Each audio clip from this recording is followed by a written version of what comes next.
I want to talk about these Bessent comments in particular, Mark, to get a comment on that. Bessent's not only commenting on how many rate cuts we should see in the United States, he's also talking about the yen as well. He's talking about the BOJ. How big a departure is this, and how significant should this be?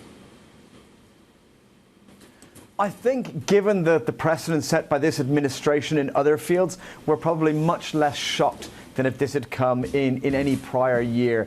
Obviously, Bessent himself has not normally commented on the monetary policy of other nations, so it was a bit of a surprise in that regard. But this is becoming the new norm. I mean, what's funny is that we probably wouldn't have been surprised at all if President Trump had made the same comments, which shows this U.S. administration sees no boundaries of fields they won't weigh into, and that is obviously reshaping the whole market landscape. It's making it exceptionally interesting for people in our position whose job is to full-time kind of study that and talk about that, and it's because it's very dynamic. There's a lot of opportunities out there, but it's also making it extremely difficult to trade.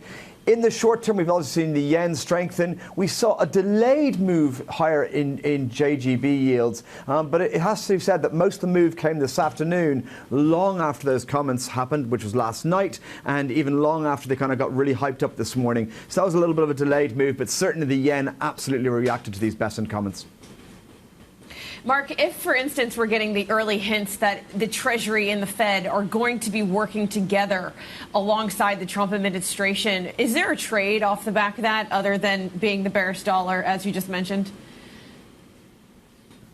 I think it's absolutely bearish dollar. I think it's very, very pro-inflationary. So unless you believe that there's going to be some aggressive intervention in the bond market from the Fed in some other way, we're going to get a whole inflationary spike. So you probably want to buy inflationary assets. It's going to see long-end yields spike.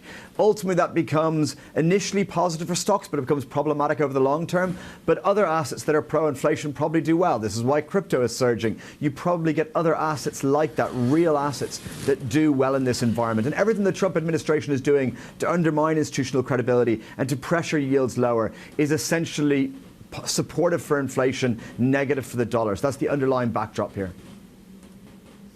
Mark, a little bit of a left field question for you. We are less than 24 hours away from, or at least a little over 24 hours away, between a summit from the U.S. and Russia. Is that a positive or a negative for Europe if we get some sort of agreement or don't?